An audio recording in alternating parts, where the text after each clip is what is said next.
अस्सलामुअलैकुम स्टूडेंट, आज हम पढ़ेंगे 10th क्लास की मैथ की एक्सरसाइज 3.6 जिसका पहला क्वेश्चन है। कहता solve by matrix inversion method if possible.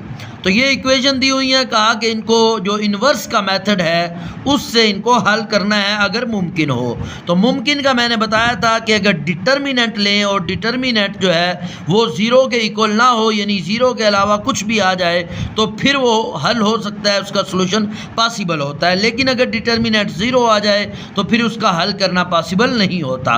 तो लेकिन सबसे पहले इसको हम मैट्रिक्स की फॉर्म में लिखेंगे, फिर इसको हल करेंगे और फिर ही इसका डिटर्मिनेंट वगैरह भी लेंगे। तो सबसे पहले इसका जो मैट्रिक्स की फॉर्म में लिखने का तरीका होता है वो ये होता है, जो पहला कॉलम है उसमें x आ जाता है, x की दोनों रकमें ये 2 और 4, ये देखें पहले पे 2 आ गया, फिर नीचे जो है 4 आ गया, और दूसरे कॉलम में जो है y की दोनों रकमें आ जाती हैं। पहले पे आपकी जो है ये 5 आएगी जो पहले नंबर पे है, दूसरे पे दूसरे नंबर वाली, और अगर माइनस का साइन हो तो वो लगाते हैं, अगर प्लस का साइन हो तो नहीं लगाते, क्योंकि प्लस ऑलरेडी होता है, वो अंडरस्टूड होता है। और उसके बाद जो है नेक्स्ट मैट्रिक्स बनाते हैं जिसमें x और पहले नंबर पे x होता है, दूसरे नंबर पे y लिख देते हैं, और ये दोनों किसके इक्वल होते हैं, ये जो इक्वल के बाद उसने दिया हुआ है, ठीक है जी। यहाँ पर इक्वल के बाद 19 और -1 है तो वो नेक्स्ट मैट्रिक्स में लिख दें और दरमियान में इक्वल का साइन लगा दें, और आगे नेक्स्ट इनको नाम दे दें, ठीक है जी। आप कुछ भी नाम दे सकते हैं, लेकिन मोस्टली जो है इसको ए कहा जाता है, और ये जो एक्स वाला मैट्रिक्स है ये जिसमें एक्स वाई है इसको एक्स का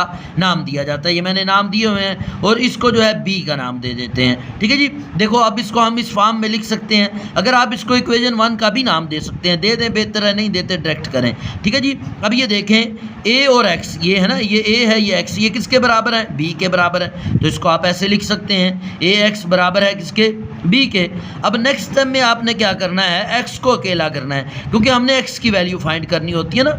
यहाँ पर x सेट जो है इसमें दो चीज़ें हैं ना, x और y, इस पूरे जो है मैट्रिक्स की हमने जो है वो सेट की वो हमने वैल्यू फाइंड करनी होती है। तो इसलिए हम क्या करेंगे, x को अकेला करेंगे, a यहाँ पर मल्टीप्लाई हो रहा है, इसको दूसरी साइड पे ले जाएंगे, ये a इन्वर्स हो जाएगा, इसको इस तरह लिख देंगे, ठीक है ना जी। तो ये दूसरी साइड पे जाके a इन्वर्स हो जाएगा। अब हमने ये जो है ये वाली चीज़ है ना इक्वल के दूसरी साइड वाली, इसको हल करेंगे तो x की वैल्यू आ जाएगी। इसमें देखें दो चीज़ें दी हुई हैं, एक तो a का इन्वर्स दिया हुआ है, और फिर उसको इन्वर्स को मल्टीप्लाई किसके साथ करना है, b के साथ करना है। तो इसको हल करते हैं, सबसे पहले तो इन्वर्स लेते हैं। इन्वर्स का आपको फार्मूला पता है, आप 12 पिछली एक्सरसाइज में पढ़ चुके हैं कि इन्वर्स किसके बराबर होता है, कि एडजॉइंट बटा ए का डिटर्मिनेंट के बराबर होता है, ठीक है जी। इस तरह भी लिख सकते हैं, ठीक है जी, 1 डिवाइडेड बाय ए का डिटर्मिनेंट मल्टीप्लाई एडजॉइंट ए, ठीक है जी, जिस तरह आप मर्जी लिख लें, ठीक है जी। तो अब सबसे पहले तो हमने इसका वो लेना है, डिटर्मिनेंट लेना है। तो डिटर्मिनेंट की ये ब्रैकेटें होती हैं, आपको पता है, फिर वतर के अरकान को आपस में मल्टीप्लाई करते हैं, 2 को 3 के साथ मल्टीप्लाई करेंगे, ये मैंने मल्टीप्लाई किया है, और दरमियान में माइनस आएगा, और 4 को 5 के साथ करेंगे। तो ये कैलकुलेटर से जब आप इनको हल करेंगे मल्टीप्लाई, ये सारा ऐसे ही कैलकुलेटर पर आपने लिख देना है। जब 2 को 3 से मल्टीप्लाई करेंगे -6, और 4 को 5 से करेंगे तो -20, क्योंकि ये माइनस भी है, ठीक है जी। तो इन दोनों को ऐड करेंगे तो -26 आ जाएगा, ये आपका डिटर्मिनेंट आ जाएगा। अब एडजॉइंट लेना है, एडजॉइंट का आपको पता है इन दोनों की जो है वो जगह चेंज करते हैं, ये जो डायगोनल है वतर है, और इन दोनों के साइन चेंज करते हैं, ये मैंने एडजॉइंट ले लिया। अब बस फार्मूले में पुट करें, अब हमारे पास क्या आया है, डिटर्मिनेंट आया ना -26, और एडजॉइंट ये है हमारे पास, ये एडजॉइंट की जगह पे ये पुट करें, तो अब हमारे पास ए इन्वर्स आ चुका है, ठीक है जी, ए इन्वर्स आ चुका है। अब हमने करना क्या था, ये देखो हमने ये करना था कि ए इन्वर्स को मल्टीप्लाई करना था बी के साथ, ठीक है जी। तो ये बराबर किसके था, x के बराबर था, ठीक है जी। x का सेट ये है, उसका मैट्रिक्स ये है। अब आप मल्टीप्लाई कर लें, ठीक है जी। ये आपने a का इन्वर्स लिख दिया, और ये जो आपका b सेट था, ठीक है जी, b सेट ऊपर हमने जो बनाया था ये वाला, ठीक है जी, ये यहाँ पे लिख दें, इनको आपस में मल्टीप्लाई कर लें, और आपको मल्टीप्लाई का तो तरीका आता है, फर्स्ट रो को फर्स्ट कॉलम के साथ, यहाँ पर एक ही कॉलम है, पहले फर्स्ट रो को पहले कॉलम के साथ करेंगे, फिर जो है सेकंड रो को उसके साथ करेंगे, उसमें भी आप देख लें ये -3 जो है ये मल्टीप्लाई होगा 19 के साथ, और दरमियान में प्लस आएगा, और -5 मल्टीप्लाई होगा 1 के साथ। इसी तरह फिर ये सेकेंड रो इन दोनों के साथ जो है मल्टीप्लाई होगी। तो नेक्स्ट टाइम में मैंने ये मल्टीप्लाई कर दिए हैं, ठीक है जी। ये आप देख लें, एक बार सेट को उसी तरह दोबारा लिखा है, फिर ये मल्टीप्लाई कर दिया है, ये जो ठीक है जी, ये 3 जो है ये 19 के साथ मल्टीप्लाई हुआ, दरमियान में प्लस -5 -1 के साथ हुआ। ये आपको पता है नेक्स्ट टाइम में ये माइनस माइनस प्लस हो जाना है और 5 1 5 ही होना है और ये आपस में मल्टीप्लाई हो गए 57 हो जाना है। और 4 को भी फिर ये आपको पता है 4 को पहले 19 से करेंगे, दरमियान में जो है ये प्लस आएगा, फिर 2 को ये जो है -1 से करेंगे, ठीक है जी। तो यहाँ पर भी आप मल्टीप्लाई करेंगे तो ये आपके पास आ जाएगा -76 और -2। ये लाइन जो है ना ये नहीं लगानी, ये गलती से लगी है, ठीक है जी। अब इन दोनों को कैलकुलेटर से आप ऐड कर लें, ठीक है जी, आपका -52 आ जाएगा और ये ऐड करेंगे तो -78 आ जाएगा और इसके साथ में ये 1/26 वैसे ही आता रहेगा। और नेक्स्ट टाइम में आपने क्या करना है, ये जो -26 है इसको इसके साथ भी 52 के साथ भी डिवाइड कर लें और 78 के साथ भी, ठीक है जी। ये मैंने डिवाइड कर लिया और माइनस वैसे ही लगेंगे, ये माइनस से माइनस कट गया। अब इनको डिवाइड करेंगे कैलकुलेटर से 26 1 जार और 26 2 जार, ठीक है जी। और यहाँ भी 26 1 जार और 26 3 जार, तो आपका 2 और 3 आ जाएगा। तो आप ये किसके इक्वल था आपको पता है, एक्स के इक्वल था, एक्स सेट के, और एक्स सेट ये था मैट्रिक्स एक्स का जो है वो ये वाला था।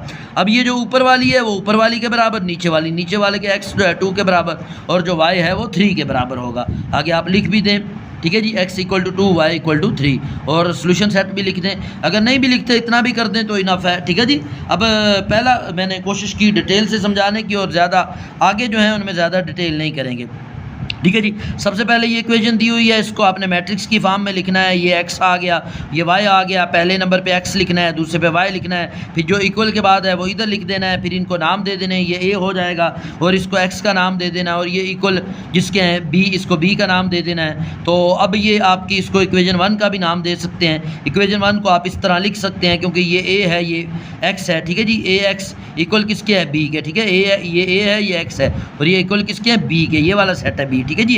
तो अब नेक्स्ट टाइम में क्या करना है, a को उधर ले जाना है तो ये a इन्वर्स हो जाएगा। अब पहले इसका इन्वर्स फाइंड करें, इन्वर्स के लिए आपको डिटर्मिनेंट लेना होता है, फिर उसके बाद एडजॉइंट, ठीक है जी। तो फिर ये डिवाइड करते हैं, ठीक है जी। फार्मूला आपके ज़हन में होगा, डिटर्मिनेंट लिया जो कि -13 आ गया, ठीक है। डिटर्मिनेंट का बारह बता चुके हैं, ये वतर आपस में और ये आपस में मल्टीप्लाई होंगे और दरमियान में माइनस आएगा तो आपके पास -13 जो है इसका डिटर्मिनेंट आ चुका है। तो एडजॉइंट ये मैंने ले लिया है और एडजॉइंट का भी आपको पता है कि इन दो की जो वतर वाले हैं इनकी जगह चेंज करते हैं और इन दो के साइन चेंज करते हैं, ठीक है जी। वो मैंने कर दिए हैं। नेक्स्ट टाइम में वैल्यू पुट करेंगे, ए के डिटर्मिनेंट की 13 वैल्यू आई थी, एडजॉइंट ये है तो इसकी वैल्यू पुट करते हैं वैसे ही जैसे आया है और नेक्स्ट टाइम में इसको मजीद हल करेंगे। अब ये देखो हमारे पास ये ए इन्वर्स आया है ना, तो ए इन्वर्स को हमने किससे मल्टीप्लाई करना था, बी के साथ, ठीक है। ये बताया हुआ, ये स्टेटमेंट लिखते हैं तो अच्छा है, नहीं लिखते कोई मसला नहीं, ठीक है जी। तो ए इन्वर्स को जो है आप मल्टीप्लाई कर लें बी के साथ, ठीक है जी। उसमें ये सबसे एंड पे करना है, पहले तो ये पदन मैट्रिक्स जो है मल्टीप्लाई होंगे, ठीक है जी। तो ये कर लें क्योंकि ये तो डिवाइड करने के लिए ना इनको मल्टीप्लाई करना है, ठीक है जी। तो ये मल्टीप्लाई करें फर्स्ट रो को पहले फर्स्ट कॉलम के साथ, फिर फर्स्ट रो सेकंड रो को ये पहले कॉलम के साथ, क्योंकि एक ही कॉलम है तो ये मल्टीप्लाई होगा। ये -1 7 के साथ, दरमियान में प्लस आएगा -2, फिर जो है 16 के साथ, इस तरह ये आपने मल्टीप्लाई कर लेना है। जब मल्टीप्लाई कर लेंगे तो फाइनली आपका ये आ जाएगा। इसको जब आप ऐड कर लेंगे कैलकुलेटर से तो -39 और नीचे 13 आ जाएगा। अब ये 1 डिवाइडेड बाय -13 ये वैसे ही साथ चलता रहेगा। अब लास्ट में अब ये जो -13 है इन दोनों के साथ डिवाइड कर लें, ठीक है जी। ये मैंने डिवाइड कर लिया है। जब डिवाइड करेंगे तो इसका जो आंसर है वो 3 आ जाएगा, ठीक है, क्योंकि यहाँ भी माइनस है ना, माइनस से माइनस कट जाएगा, ये वाला माइनस जो है ये साथ चलेगा, ठीक है जी। इसका भी ये कट तो जाएगा लेकिन ये माइनस ऊपर चला जाएगा, ये 1 से कटेगा, 13 1 जार और 13 1 जार, ये माइनस ऊपर चला जाएगा, ठीक है जी। तो अब ये देख लें ये किसके बराबर था, ये एक्स सेट के बराबर था और एक्स सेट क्या था हमारा, ठीक है जी। उसमें पहले नंबर पे x है, दूसरे पे y है, तो पहली एंट्री जो होगी 3 ये जो है x के बराबर, दूसरी y के बराबर, ये मैंने लिख दी है, ठीक है जी। नेक्स्ट टाइम में आप इसको मज़ीद भी लिख सकते हैं, इतना भी लिखते हैं तो इनफ है, ठीक है जी। तो अब नेक्स्ट क्वेश्चन करते हैं, उसको मैं कोशिश करूँगा मज़ीद शार्टली आपको बयान करूँ, ठीक है जी। ये देख लें इक्वेशन है, इसको पहले मैट्रिक्स बना लें, ठीक है जी। फिर इनको नाम दे दें, ये a है, ये x है, ये इक्वल किसके हैं, b के, इसको b का नाम दे दें, ठीक है जी। वो मैंने लिख दिया है ax = b के। नेक्स्ट टाइम में एक उधर ले जाएँ, इन्वर्स हो जाएगा, ठीक है जी। पहले इन्वर्स फाइंड करना है, इन्वर्स के लिए डिटर्मिनेंट लेना है इसका, डिटर्मिनेंट में इन दोनों को आपस में मल्टीप्लाई करते हैं और दरमियान में माइनस, फिर इन दोनों को मल्टीप्लाई करते हैं, ठीक है जी। तो मल्टीप्लाई कर लेंगे तो आपके पास 11 आ जाएगा इसका डिटर्मिनेंट। फिर एडजॉइंट लेना है, एडजॉइंट का आपको पता है, इन दोनों की जगह चेंज करते हैं जो मैंने कर दी है, और इन दोनों के साइन चेंज करते हैं, ठीक है जी। अब ये फार्मूला है इन्वर्स का, तो पुट करें, ये 11 वैल्यू आई है डिटर्मिनेंट की, एडजॉइंट ये आया है, इसको पुट करें। और नेक्स्ट स्टेप आपको पता है क्या करना होता है, ए इन्वर्स को मल्टीप्लाई करना होता है बी के साथ, ठीक है जी। तो ये मैं स्टेटमेंट नहीं पढ़ा, ये आप अगर लिख दें तो अच्छा है, नहीं लिखते तो कोई इशू नहीं है, ठीक है जी। इतना भी लिख दें काफ़ी है, अगर ये भी नहीं लिखते, एक बार ऊपर लिख दिया है ना ये, तो बस काफ़ी है, ठीक है। तो अभी नीचे भी ना लिखें, कोई हर्ज नहीं है, ठीक है, लेकिन आपकी आसानी के लिए बार बार लिखा है, ठीक है जी। नेक्स्ट टाइम में क्या करना है, इसको मल्टीप्लाई करना है। फर्स्ट रो जो है ये फर्स्ट कॉलम के साथ होगी, है ही फर्स्ट कॉलम है, ठीक है जी। फिर ये सेकंड रो को इस कॉलम के साथ करेंगे, ठीक है जी, वो मैंने यहाँ पर मल्टीप्लाई कर दिया है, ठीक है जी। इनको मल्टीप्लाई कर लें, लास्ट स्टेज में इनको ऐड कर लें, ठीक है जी, तो ये आपके पास आंसर आ जाएंगे। अब 11 से इनको डिवाइड करें, ठीक है जी, तो 11 से जब डिवाइड करेंगे इसका आंसर जो है 5 आ जाएगा। -32 को डिवाइड करेंगे तो 2 आ जाएगा। अब ये बराबर थे एक्स और वाई के, ये मैंने इसको लिख दिया, एक्स वाई के बराबर हैं, तो बस लिख दें एक्स की ये वैल्यू, वाई की ये है, और सोल्यूशन सेट आपका ये बन रहा है। पहले नंबर पे एक्स आता है, दूसरे पे वाई आता है। और नेक्स्ट क्वेश्चन है वो भी बिल्कुल वैसे ही है, पहले मैट्रिक्स की फॉर्म में लिखना है ए एक्स और ये जो है बी का नाम दे दें, ठीक है जी, और उसकी ये इक्वेशन बनेगी ए एक्स इक्वल टू बी के है। नेक्स्ट टाइम में उधर ले जाएं, ए को इन्वर्स हो जाएगा, ठीक है जी। डिटर्मिनेंट लें, डिटर्मिनेंट आपका -8 आएगा, ठीक है जी। तो नेक्स्ट टाइम में इसका आपने एडजॉइंट ले लेना है, एडजॉइंट में आपको पता है डायगोनल की जो है वो जगह चेंज करते हैं और बाकियों के जो है वो साइन चेंज करते हैं, ठीक है जी। तो ये देख लें जी, ये मैंने इनकी जगह चेंज कर दी, इनके साइन चेंज कर दिए। अब वैल्यू पुट करें, इसकी -8 आई थी डिटर्मिनेंट की, वो पुट करें, और एडजॉइंट जो है वो वैसे ही लिख दें जी, ठीक है जी। नेक्स्ट टाइम में आपने क्या करना होता है, ये ए इन्वर्स आया ना आपके पास, बार बार बता रहे हैं, ठीक है जी। ये जो ए इन्वर्स है इसको बी के साथ मल्टीप्लाई करना होता है, बी का सेट ये है, ठीक है जी। इसको मल्टीप्लाई कर लें पहले, फर्स्ट रो जो है फर्स्ट कॉलम के साथ, फिर सेकंड रो को फर्स्ट कॉलम के साथ, ये जब मल्टीप्लाई हो जाएंगे, ठीक है जी, तो ये आप प्लस माइनस कर लें, तो आपके पास कैलकुलेटर से करेंगे, इसका आंसर 0, ये 8 आ जाएगा। अब अभी जो है 1/8 बाकी है, इसको डिवाइड करना है इन दोनों के साथ, क्योंकि ये डिवाइड हो रहा था, ये 0 के साथ भी डिवाइड करें, 8 के साथ भी डिवाइड करें।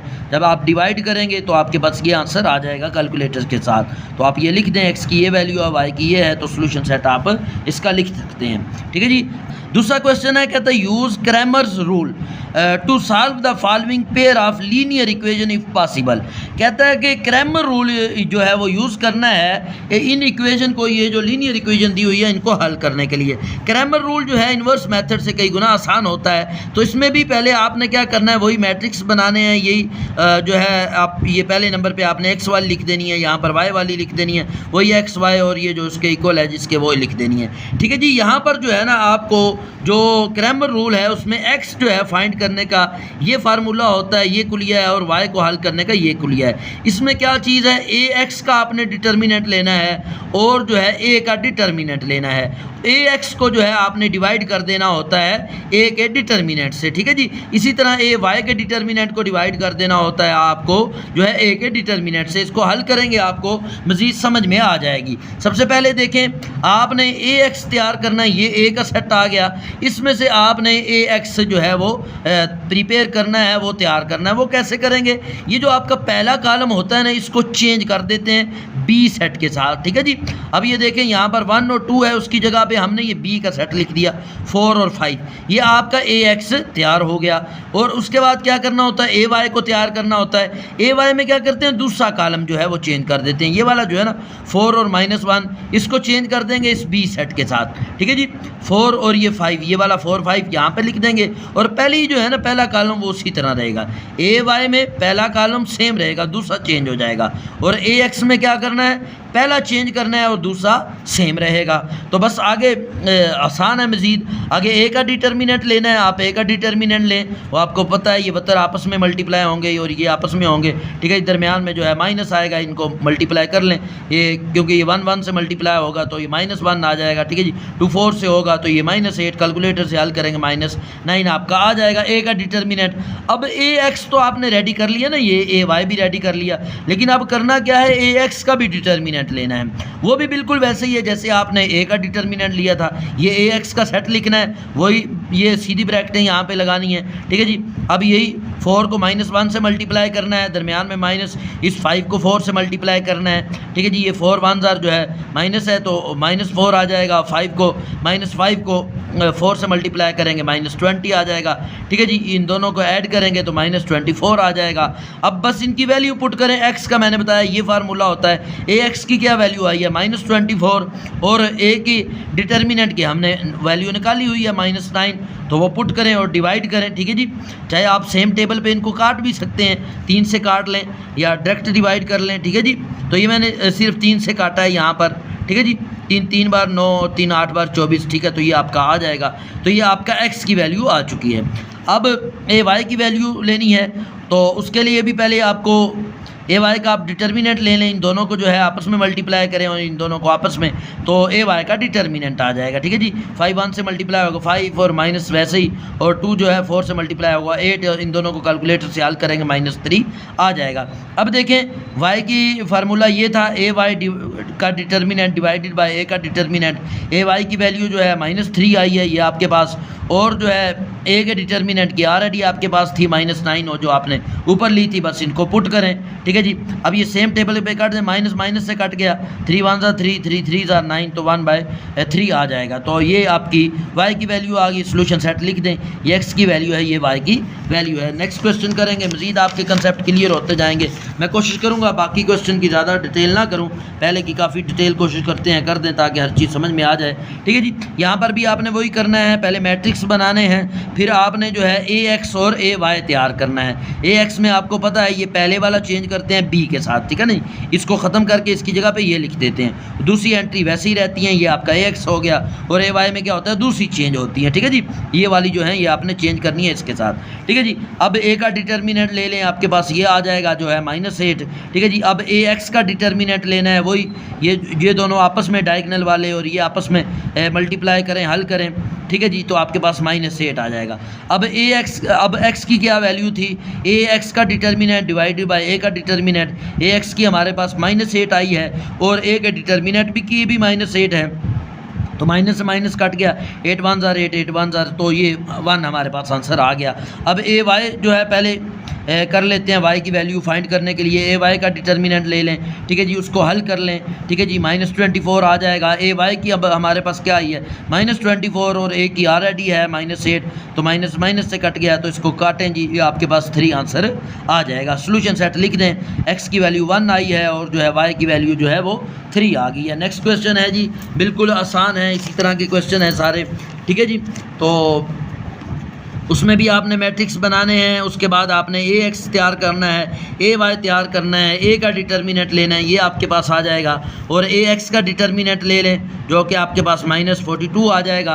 अब x की वैल्यू क्या है, ax का डिटर्मिनेंट डिवाइड बाय a का डिटर्मिनेंट, तो ax की वैल्यू लगाएं -42 और जो है a के डिटर्मिनेंट की जो है 14 लगाएं। अब इनको जो है कैलकुलेटर से डिवाइड कर लें, -3 आ जाएगा। अब जो है y की वैल्यू के लिए आपको पहले ay का डिटर्मिनेंट लेना है, तो ay का डिटर्मिनेंट ले लें, वो आपको पता है इन दोनों को आपस में करना होता है, इनको आपस में मल्टीप्लाई और दरमियान में माइनस आता है, तो ये कर लें, हल कर लें कैलकुलेटर से, आपके पास 0 आंसर आ जाएगा।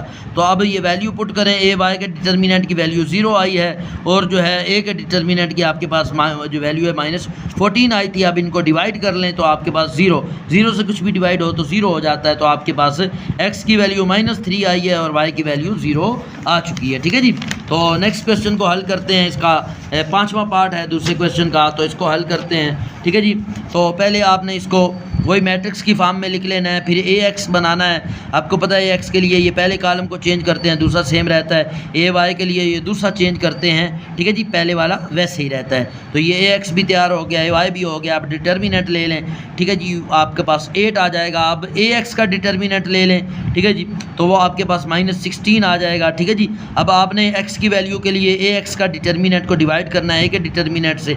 ax की वैल्यू आई है -16, वो पुट करें, a के डिटर्मिनेंट की वैल्यू आई थी 8, जो है वो पुट करें, इनको डिवाइड करें, -2 आ जाएगा। ठीक है जी, अब ay का आपने लेना है पहले डिटर्मिनेंट लेंगे तो आपके पास 20 आ जाएगा। ठीक है जी, तो अब आपको पता है y इसके इक्वल होता है ay का डिटर्मिनेंट डिवाइडेड बाय a का डिटर्मिनेंट। ay की वैल्यू 20 है, a के डिटर्मिनेंट की वैल्यू 8 है। इनको जो है आप सेम टेबल पे काट सकते हैं, ये 4 से कटेंगे क्योंकि प्रॉपर डिवाइड तो होते नहीं है, ये 4 से कट जाए, 4 2 8 और 4 5 20। ठीक है जी, 5 बटा जो है आपका 2 आ जाएगा। अब नेक्स्ट क्वेश्चन है जो कि एक स्टेटमेंट वाइज क्वेश्चन है, क्वेश्चन नंबर 3, इसको पढ़ते हैं कहता है एन इलेक्ट्रिकल इंजीनियर, कहता है एक इलेक्ट्रिकल इंजीनियर है, वांट टू डिटरमाइन, वो जानना चाहता है the current in two branches A and B of a simple electrical circuit. कहता है एक सादा जो है इलेक्ट्रिकल सर्किट है, उसकी दो जो शाखें हैं ए और बी, वो उनके करंट को जानना चाहता है। ठीक है जी। तो the system of equation, equation ये दी हुई है, असल में आपने इक्वेशन ही हल करनी है। ठीक है जी। कहता है where x is the current in branch A, कहता है जो एक्स है, ठीक है जी, ये दोनों में जो एक्स है वो किसको जाहिर करता है, ब्रांच ए के करंट को जाहिर करता है, और y is the current in branch B, और जो वाई है वो बी ब्रांच में जो करंट है इसको जाहिर करता है। तो हमने करना क्या है, एक्स और वाई की वैल्यू फाइंड करनी है। सिंपल है, ये आपके पास जो है उसने इक्वेशन दी हुई है, बस इसको मैट्रिक्स की फॉर्म में लिखें। ठीक है जी। तो ये देख लें, जिसके साथ कुछ ना हो ना, जिसका कोएफिशिएंट कुछ ना हो तो 1 होता है, तो x के साथ 1 है वो लिख दें, नीचे तो आपको पता है 2 है वो लिख दें, और y दोनों के साथ कुछ नहीं, जहाँ कुछ ना हो तो क्या होता है 1 होता है। ये पहले का y प्लस है तो 1 प्लस वाला लिख दें, और इसके साथ माइनस, आपको बताया है कि सिर्फ माइनस का साइन लगता है, प्लस का साइन तो लगता नहीं है। तो मैट्रिक्स की फॉर्म लिख दें, ये आपका x हो गया, ये y हो गया, और ये इक्वल किसके हैं, 7 और 2 के। तो ये आपका जो है वो मैट्रिक्स तैयार हो गए हैं। अब चाहे आप इसको इन्वर्स के मेथड से हल कर लें या जो है क्रैमर रूल से हल कर लें, मैंने इन्वर्स मेथड से किया है, वही इन्वर्स मेथड आप पढ़ चुके हैं। इसको ए का नाम देना है, इसको एक्स का, और इसको बी का, तो ये नाम दे दें। और आपको पता है ए एक्स किसके बराबर होता है, बी के, यानी ये कि जो ये ए है ये एक्स है, ये दोनों किसके बराबर है, बी के। वही अब एक्स यहाँ पर जो है ये मल्टीप्लाई हो रहा है, दूसरी जब साइड पे जाएगा तो ये ए इन्वर्स हो जाएगा। ठीक है जी। तो नेक्स्ट टाइम में इसको जो है ए इन्वर्स बना लें। अब देखो, आपको सबसे पहले तो ए इन्वर्स फाइंड करना होता है। ए इन्वर्स के लिए आपको क्या चाहिए, डिटर्मिनेंट चाहिए, ए का डिटर्मिनेंट ले लें। तो डिटर्मिनेंट लेंगे, आपके पास -3 आ जाएगा। और नेक्स्ट क्या करना है, इन्वर्स के लिए आपको एडजॉइंट चाहिए होता है। ठीक है ना, इन्वर्स आपको पता है ना किसके बराबर होता है, वो इसके बराबर होता है। ठीक है जी। एडजॉइंट डिवाइडेड बाय ए का डिटर्मिनेंट, तो आपने जो है इसका एडजॉइंट ले लेना है। एडजॉइंट में इन दोनों की जगह चेंज है, इनके साइन चेंज हैं, तो वो ले लेने हैं। अब वैल्यू पुट करें। अब ए के डिटर्मिनेंट की क्या वैल्यू आई है, -3, वो पुट करें। एडजॉइंट की क्या वैल्यू है, ये वाली वैल्यू है, इसको पुट करें। अब नेक्स्ट स्टेप आपने क्या करना होता है कि इसको मल्टीप्लाई करना होता है ना। ठीक है, ये देखें x तभी निकलेगा ना, ए इन्वर्स तो ये आ गया ना आपके पास। ठीक है जी। तो इसको मल्टीप्लाई किसके साथ करना है, b के साथ। b का सेट ये है, इसके साथ नेक्स्ट स्टेप में जो है वो मल्टीप्लाई करते हैं। ठीक है जी। तो ये मैंने लिख भी दिया है दोबारा, x इसके बराबर है। ठीक है जी। ये हमारे पास ए इन्वर्स की वैल्यू आई थी, ये b की वैल्यू है, इनको मल्टीप्लाई करें। वही फर्स्ट रो को पहले इस कॉलम के साथ, भी सेकंड रो को इस कॉलम के साथ। ठीक है जी। फर्स्ट एंट्री फर्स्ट के साथ, सेकंड के साथ, तो ये मल्टीप्लाई आप कर लें तो आपके पास फाइनली ये आंसर आ जाएगा। और साथ 1 डिवाइडेड बाय 3 ये वैसे ही साथ चलता रहेगा, पता ना। -3 आपने ए का डिटर्मिनेंट निकाला हुआ है, ये पीछे आपने निकाला हुआ है। ठीक है जी। तो अब ये -3 को इससे भी डिवाइड करें, इससे भी डिवाइड करें। ये मैंने डिवाइड किया, माइनस से कटेगा, और ये डिवाइड करने से 3 और 4 आंसर आ जाएगा। और आपको पता है ये किसके बराबर थे, ये एक्स सेट के बराबर थे ना। ठीक है जी। तो एक्स सेट हमारे पास वही एक्स और वाई था। ठीक है जी। तो वो लिख दें, ये पहला एक्स हो जाएगा, दूसरा वाई, तो इस तरह लिख दें, बेस्ट है। ठीक है जी। तो अगर ये इतना भी लिख दें तो इनफ है। ठीक है जी। द करंट इन ब्रांच ए जो है वो एक्स को रिप्रेजेंट करता था, तो वो 3 है, वही आपका एक्स जो है बी इसको रिप्रेजेंट करता था वाई को, तो वो 4 है। नहीं लिखना तो इधर तक भी इनफ है। ठीक है जी।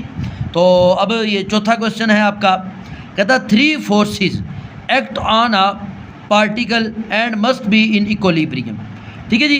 3 फोर्सेस एक पार्टिकल पर जो है वो जो है फोर्स अप्लाई कर रही हैं और इक्विलिब्रियम की हालत में है, और ये इन तीनों फोर्सेस का जो हासिल ज़रब है वो क्या है, 0।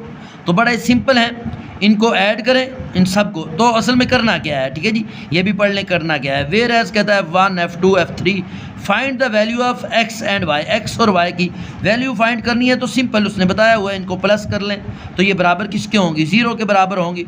तो बस इनको ऐड करें। ठीक है जी। तो ये सबको ऐड के साइन के साथ लिख लें। अब इन सबको ऐड करें, 8, ये देखो ये प्लस है ना, लेकिन प्लस माइनस माइनस हो जाएगा। ठीक है जी। तो माइनस डायरेक्ट लिख लें।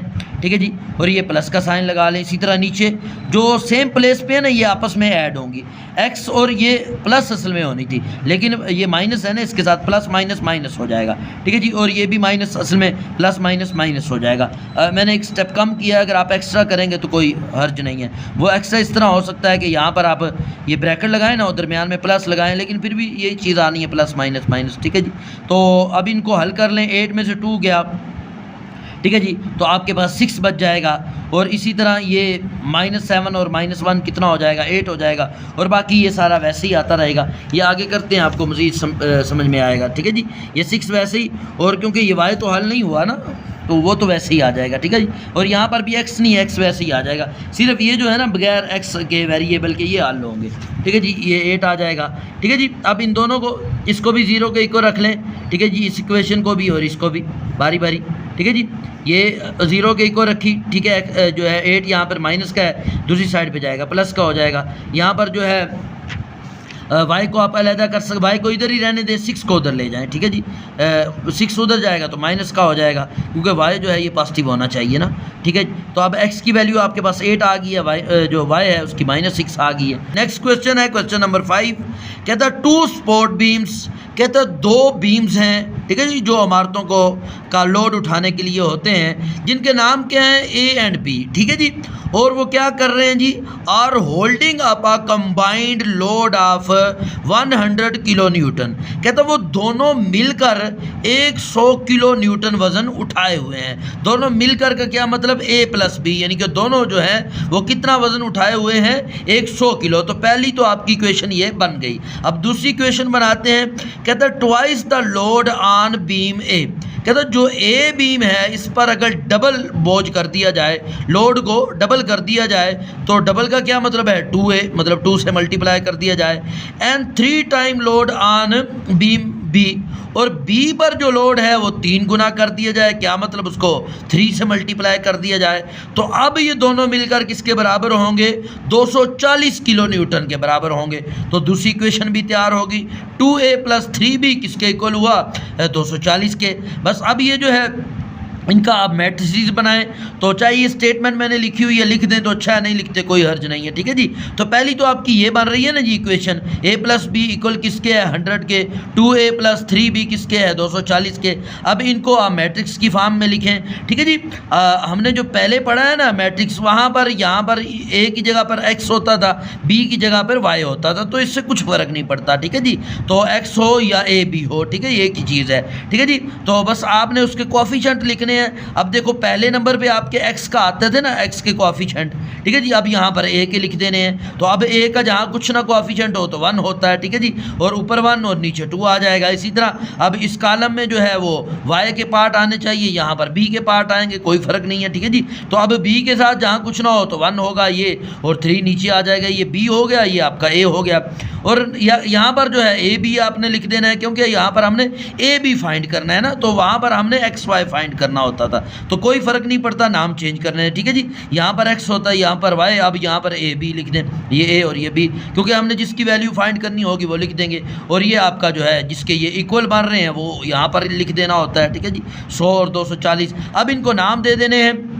पहले इसको नाम देते थे ए का, इसको एक्स का और इसको बी का।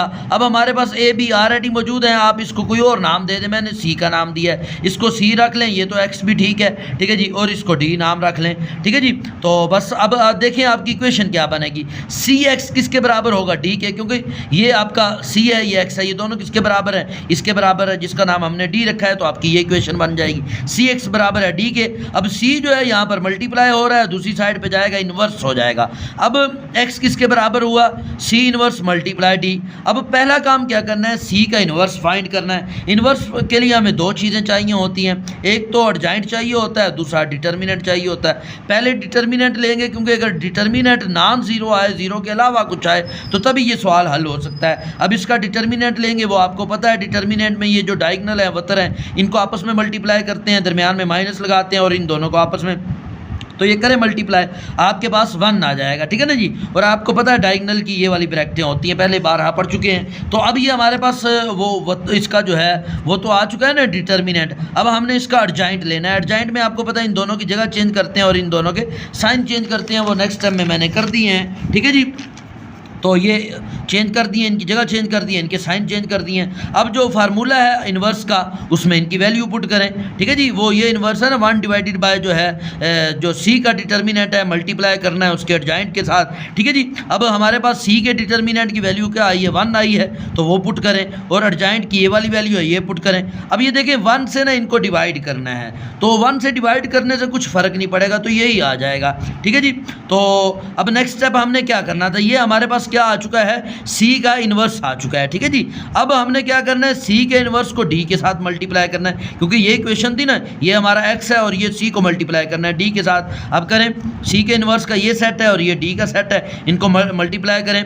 जो फर्स्ट एंट्री है वो फर्स्ट के साथ, सेकंड एंट्री सेकंड के साथ, पहले फर्स्ट रो को इस कॉलम के साथ करना है, फिर सेकंड रो को इस कॉलम के साथ करना है। तो ये मैंने मल्टीप्लाई कर दिया, आप पहले समझ आए हैं, डिटेल नहीं करूँगा, वीडियो की लेंथ बढ़ जाएगी। तो अब ये मल्टीप्लाई जब कर लेंगे ये आपके पास ये आ जाएंगे, इनको प्लस माइनस करने के बाद आपके पास ये आंसर आ जाएगा। तो पहला आपका ए होगा, दूसरा बी होगा, तो लिख दें जो बीम ए है वो ये लोड उठाएगा और जो बीम बी है तो वो 40 किलो न्यूटन उठाएगा, तो इनका आंसर आ गया। अब क्वेश्चन नंबर 6 है, उसको हल करते हैं, ठीक है जी। कहता है इन अ 2D गेम, कहता है एक गेम है 2D गेम है, ठीक है जी। 2 करैक्टर हैं, उसमें 2 करैक्टर हैं, आर मूविंग अलोन, ठीक है जी।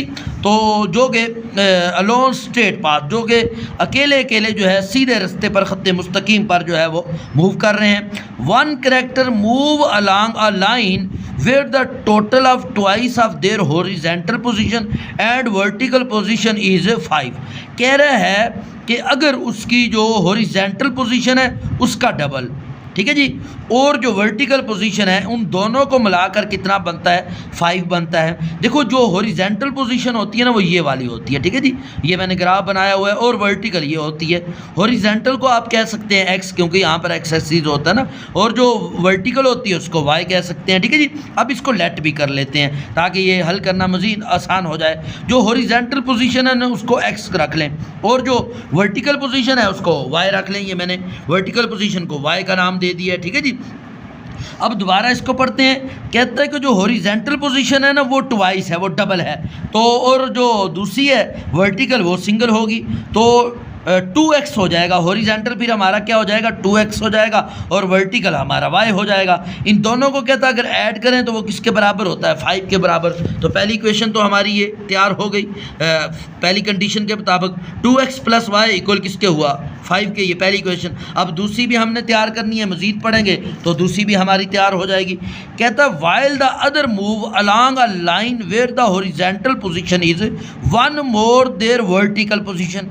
कहता अब यहाँ पर क्या है, कहता है जो हॉरिजॉन्टल पोजीशन है, हॉरिजॉन्टल क्या है x है, वो किसके बराबर है। कहता है कि वो 1 मोर, वो एक उसमें इजाफा है, किससे वर्टिकल से। मतलब क्या हुआ, अगर वर्टिकल में आप 1 प्लस करें तो उसके बराबर हॉरिजॉन्टल बनती है। तो ये हमारी दूसरी इक्वेशन तैयार हो जाएगी, ठीक है ना। दूसरी कंडीशन क्या है, कहता है कि जो हमारी हॉरिजॉन्टल है, हॉरिजॉन्टल क्या है हमारी x है, तो वो किसके बराबर है। कहता है अगर वर्टिकल में 1 प्लस करें उसके बराबर है, ठीक है जी। तो इनको बराबर रखें। अभी y जो है यहाँ पर प्लस हो रहा है, इस साइड पे आएगा, ठीक है जी, तो ये माइनस का हो जाएगा। यहाँ पर मैंने ये इसको हल किया है, ठीक है ना। ये y इधर आया तो ये माइनस का हो गया, 1 अपनी जगह पे रहेगा। तो ये हमारे पास दूसरी भी इक्वेशन तैयार हो चुकी है। अब दोनों इक्वेशन पहली ये थी, ठीक है जी, इसको 1 का नाम दिया था मैंने ऊपर, ठीक है जी, और दूसरी हमारे पास ये तैयार हो गई है। अब बस इनका मैट्रिक्स बनाएं, उनमें ये पुट करें, ठीक है जी। तो ये हमारी सेकंड इक्वेशन है, ठीक है जी। नंबर दे दें नहीं देते तब भी कोई मसला नहीं है। अब पहले कॉलम में आपको पता है x वाली आनी होती है, दूसरे में y वाली, तो यहाँ पर 2 है वो आ जाएगा और इसके साथ जिसके साथ कुछ ना हो 1 आ जाएगा। यहाँ पर दोनों के साथ 1 1 है, लेकिन इसका माइनस भी है तो वो माइनस भी आ जाएगा। और यहाँ पे आपको पता है x y आता है और इक्वल होते हैं, जो इक्वल के बाद लिखा हुआ है 5 और 1 वो लगा दें, ठीक है जी। अब इसको जो है आप हल कर लें, वो मैंने पहले बताया हुआ है, आप किसी भी मेथड से कर सकते हैं, इन्वर्स के मेथड से भी कर सकते हैं और जो क्रैमर रूल है उससे भी। तो मैंने इन्वर्स के मेथड से इनको हल किया हुआ है, ठीक है जी। तो अब बस इनको नाम दे दें, ये a हो जाएगा, ये x हो जाएगा, ये b हो जाएगा। आपकी ये इक्वेशन बन जाएगी। ठीक है जी, अगर ये स्टेटमेंट लिखनी है लिख दें, देन जो है equation 1 can be written as. ठीक है, नहीं लिखनी तो कोई मसला नहीं है। तो ए एक्स इक्वल किसके हुआ, बी के, क्योंकि ये ए है ये एक्स है, ये इक्वल है बी के। अब नेक्स्ट टाइम में ए उधर जाएगा, इन्वर्स बन जाएगा, ये बार बार आप कर चुके हैं। तो अब सबसे पहले ए का इन्वर्स फाइंड करना है, उसके लिए आपको पहले डिटर्मिनेंट लेना होता है, क्योंकि अगर डिटर्मिनेंट नॉन जीरो हो तभी हल होता है। तो इसका डिटर्मिनेंट लेंगे जो कि -3 आ जाएगा। अब अर्जाइंट ले लेना है इसका, अर्जाइंट में इन दोनों की जगह चेंज करते हैं, इन दोनों के साइन जो कि मैंने कर दिए हैं। अब ये फार्मूला है इन्वर्स का, ए इन्वर्स किसके बराबर है। ठीक है जी, 1 डिवाइडेड बाय जो है ए का डिटर्मिनेंट मल्टीप्लाई करना है अर्जाइंट के साथ। तो आप लगाएं इनकी वैल्यू, ए के डिटर्मिनेंट की वैल्यू -3 है, अर्जाइंट की ये वैल्यू है, ये पुट करें। ठीक है जी, तो नेक्स्ट टाइम में अब इसको ये आपके पास ए इन्वर्स आ चुका है।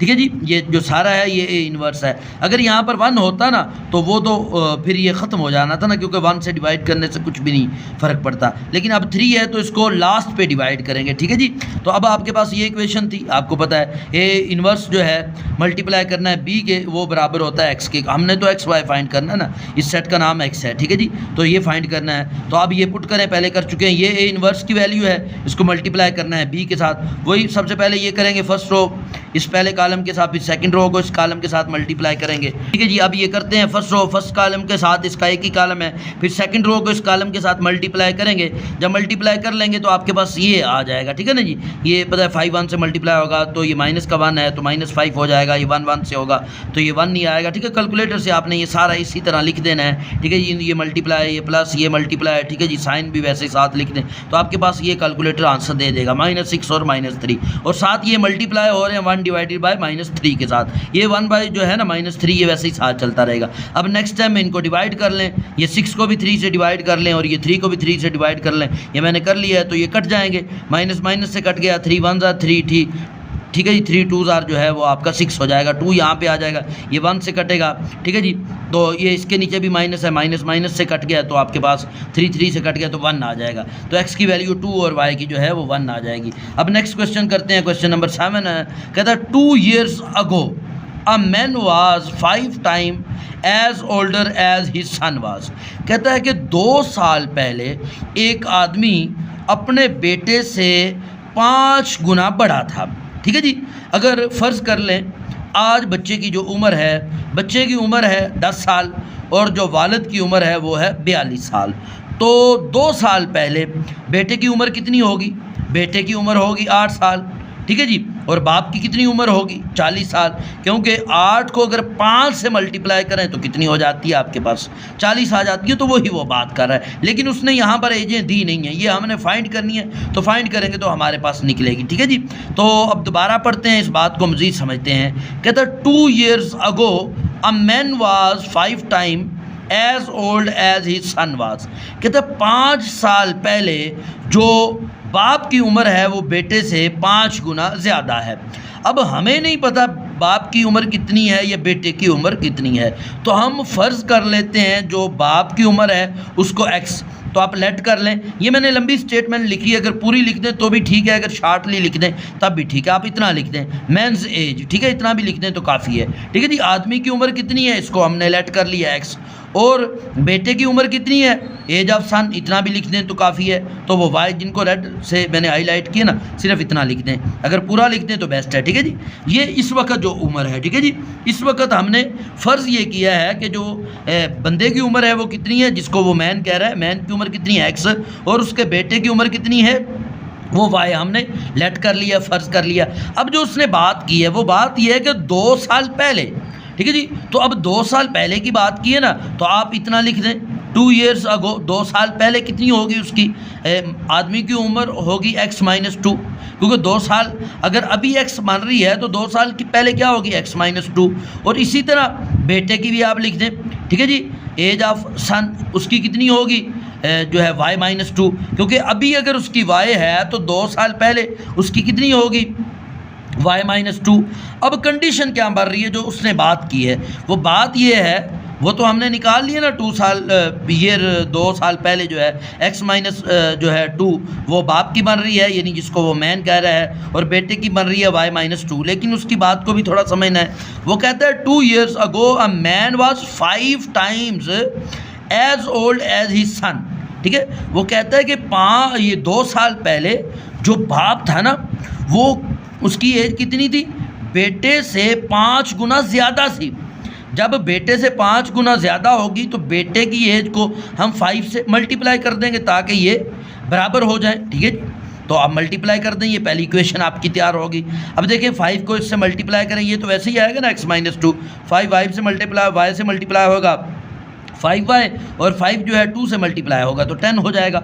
अब ये देख लें, आप वेरिएबल को इकट्ठा कर लें और जो कांस्टेंट है उनको अलहदा कर लें। अब देखें 5y यहाँ पर प्लस का है, इधर आएगा तो माइनस का हो जाएगा। ये 2 यहाँ पर माइनस का है, इक्वल की दूसरी साइड पे जाएगा तो प्लस का हो जाएगा, तो इनको हल कर लें। x माइनस 5y और ये -10 में से प्लस का 2 निकलेगा तो आपके पास 8 बन जाएगा। तो ये पहली इक्वेशन तो तैयार हो गई। अब दूसरी इक्वेशन भी इसकी देखते हैं। कहता है आफ्टर 6 ईयर। अब देखो आफ्टर 6 ईयर कर रहे हैं ना, अब आपने क्या करना है, x+6 कर देना है, ठीक है ना, क्योंकि अभी अगर उसकी x है तो जब 6 साल बाद की बात कर रहा है तो x+6 कर देना है। ये मैन की उम्र हो जाएगी और इसी तरह जो बेटा है उसकी उम्र भी y+6 हो जाएगी।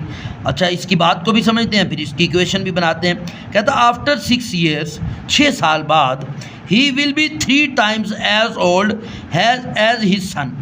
कहता है 6 साल बाद जो बाप होगा, ठीक है जी, जो मतलब मैन होगा, वो 3 गुना उसकी उम्र ज़्यादा होगी बेटे से, ठीक है। अगर मतलब 6 साल बाद, अभी अगर मैंने बताया कि बेटे की उम्र अगर बिलफर्ज 10 साल है तो 6 साल बाद बेटे की उम्र कितनी हो जाएगी, 6 साल बाद बेटे की उम्र हो जाएगी तकरीबन 16 साल हो जाएगी। तो बाप की उम्र उससे 3 गुना ज़्यादा होगी। 16 को आप मल्टीप्लाई कर लें 3 से तो उतनी उसकी उम्र हो जाएगी। तो इसकी इक्वेशन किस तरह बनेगी, तो आप ये पहले स्टेटमेंट भी लिख दें, अगर नहीं लिखते तो इनको शार्टली लिख दें, इतना लिख दें, ठीक है जी। आफ्टर 6 ईयर, 6 साल बाद, ठीक है जी, जो बाप की उम्र होगी वो क्या होगी, x+6, ठीक है। ये age of father will be x+6, और आफ्टर 6 ईयर जो एज ऑफ सन होगी वो क्या होगी, y+6। अब क्वेश्चन के मुताबिक ये भी कंडीशन बना लें। क्वेश्चन के मुताबिक क्या कंडीशन थी, वो कह रहा है कि 6 साल बाद जो बाप की उम्र है, मैन की उम्र है, ये मैन की उम्र है, वो किसके बराबर है, बेटे की 3 गुना के बराबर है। तो बेटे की उम्र को 3 से मल्टीप्लाई कर लें, बस ये 3 को y से मल्टीप्लाई करें 3y, 3 को 6 से मल्टीप्लाई करें 18। अब वेरिएबल को इकट्ठा कर लें और कांस्टेंट को इकट्ठा कर लें। ये 3y यहाँ पर जो है प्लस का है, इधर आएगा तो माइनस का हो जाएगा। 6 यहाँ पर प्लस का है, इधर जाएगा माइनस का। 18 में से 6 निकालें तो 12 बच जाएगा, और ये इक्वेशन वैसे ही। अब आपकी दोनों इक्वेशन तैयार होगी। पहली इक्वेशन ये थी, ठीक है जी, x minus 5y equal to -8 के। दूसरी इक्वेशन आपकी ये तैयार होगी है जो आपने अभी ये तैयार की। अब इनको मैट्रिक्स की फॉर्म में लिख दें। आपको पता है पहला कॉलम जो है x वाला है, इन दोनों x में क्या है 1 1 है, लगा दें। ये दूसरा y वाला है कॉलम, इनमें y की वैल्यू लगा लें, -5 -3, और यहाँ पर xy, और जो इक्वल की इस साइड पर है इसको इधर लिख लें। अब इनको नाम दे दें, ये a है, ये x है, ये b है, तो आपकी इक्वेशन ये बन जाएगी, ठीक है जी। ax इक्वल है b के, ठीक है। नेक्स्ट टाइम में ये जो a है यहाँ पर मल्टीप्लाई हो रहा है, उधर जाएगा a इन्वर्स बन जाएगा, ठीक है जी।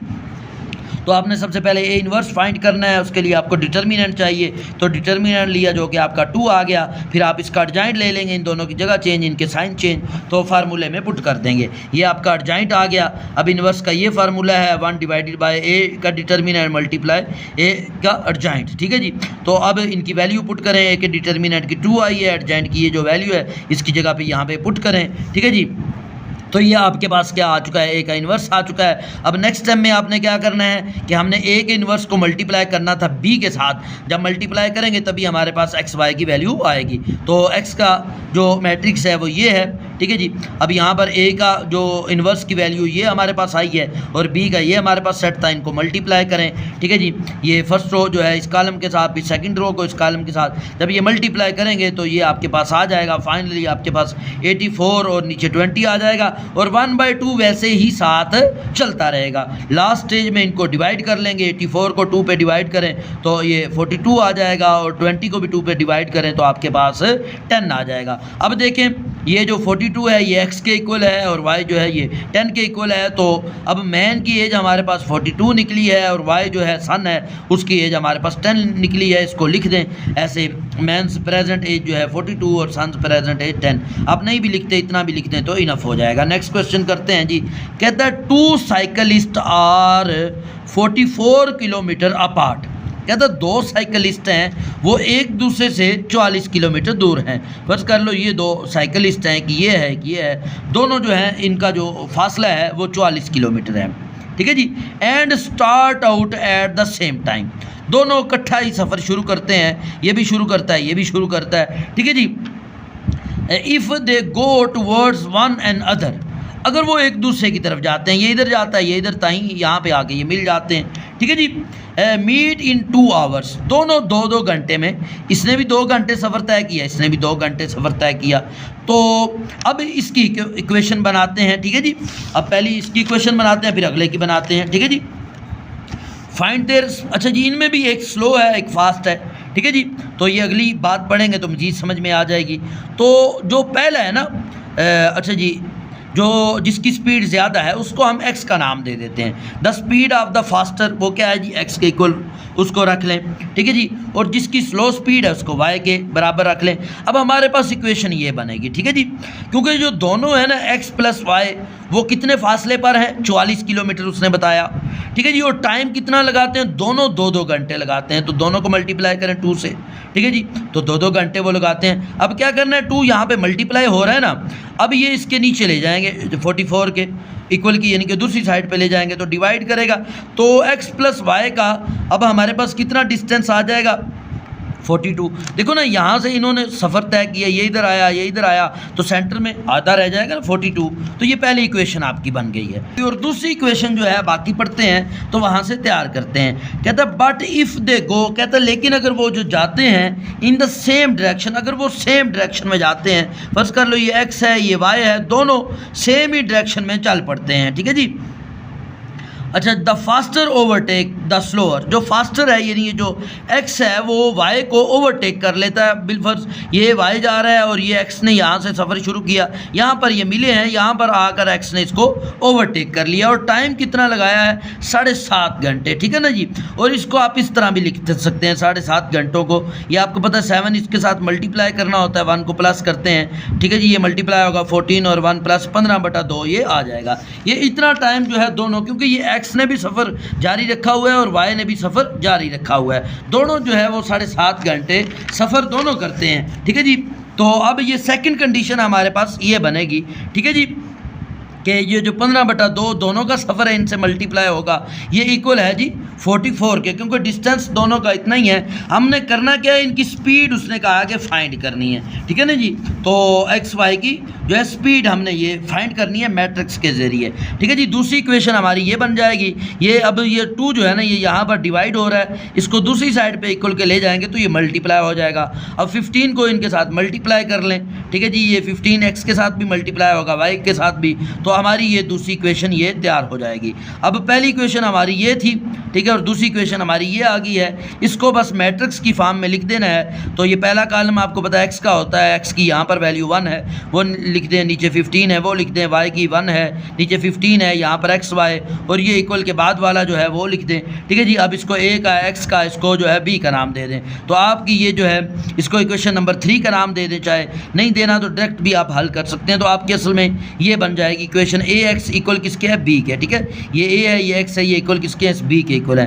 ए जो है यहाँ पर मल्टीप्लाई है, उधर जाके इन्वर्स हो जाएगा।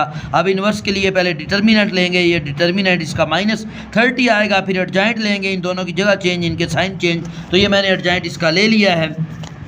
तो अब फार्मूले के मुताबिक इनकी वैल्यू पुट करें। ए इन्वर्स की वैल्यू हमारे पास -30 आई है, एडजॉइंट की वैल्यू यहाँ पर पुट कर दें। अब हमारे पास ये इक्वेशन थी, एक्स किसके इक्वल था, ए इन्वर्स मल्टीप्लाई बी। अब ए इन्वर्स तो हमारे पास आ चुका है, बी का ये सेट है, तो इसको मल्टीप्लाई करें फर्स्ट रो फर्स्ट कॉलम के साथ, फिर जो है सेकंड रो को इस कॉलम के साथ, जब ये मल्टीप्लाई होंगे हमारे पास ये आंसर आ जाएगा। अब ये -30 है, इन दोनों के साथ इसको डिवाइड कर दें, ये मैंने डिवाइड कर दिया है, माइनस से कट जाएगा, ठीक है जी।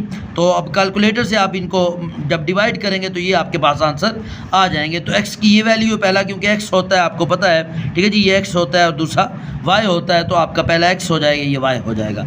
तो ये x जो है ये उसकी फास्टर की जो है ये स्पीड है, और ये y जो है ये स्लोअर की स्पीड है, ठीक है जी। इतना भी लिख दें तब भी काफ़ी है, ये स्टेटमेंट भी लिख दें तो बेहतर है, ठीक है जी। जाएगी नेक्स्ट क्वेश्चन है, कहता the number of a fraction is 7 less than the denominator.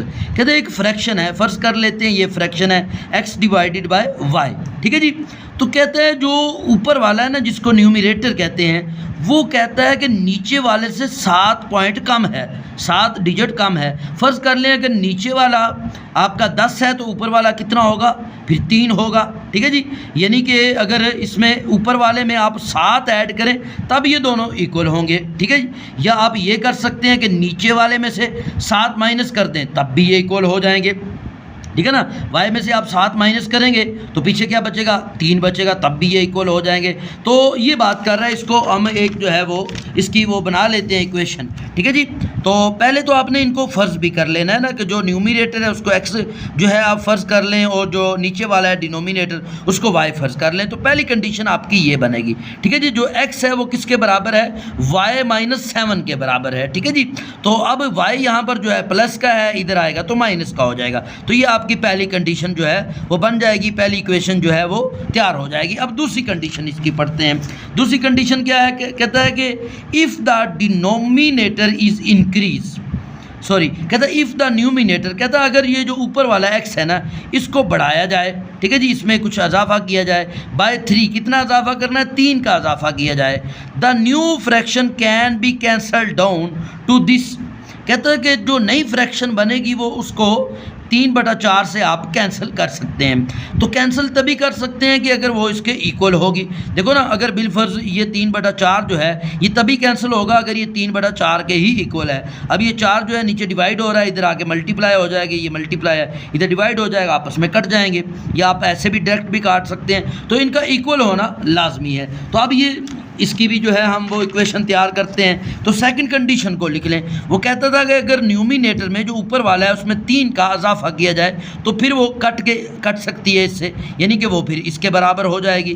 तो अब इसकी क्रॉस मल्टीप्लिकेशन करें, ये 4 इसके साथ मल्टीप्लाई होगा और y इसके साथ। ठीक है जी, ये मैंने मल्टीप्लाई कर दिया, 4 को x से मल्टीप्लाई करें, 4x, 4 को 3 से करें तो 12, 3x वैसे ही। और नेक्स्ट स्टेप में जो है इनको आप तरतीब दे दें, ये जो वेरिएबल है 3y इसको इधर ले जाएं और ये जो 12 है ये इधर चला जाएगा और ये आपकी दूसरी भी इक्वेशन तैयार हो गई है। ठीक है जी, तो पहली इक्वेशन आपकी ये थी और दूसरी अभी ये तैयार होगी। अब इनको जो है आप मैट्रिक्स की फॉर्म में लिख दें, यहाँ पर x आएगा और यहाँ पर y आएगा, ये x y है और ये आपका इक्वल की इस साइड पे जो है बाकी इक्वल के जो आता है वो आ जाएगा। अब ये a है, ये x है, ये b है। अब आपकी असल में ये जो है इक्वेशन बनेगी ax इक्वल है b के, आप a जो है यहाँ पर मल्टीप्लाई है, इधर जाके इन्वर्स हो जाएगा।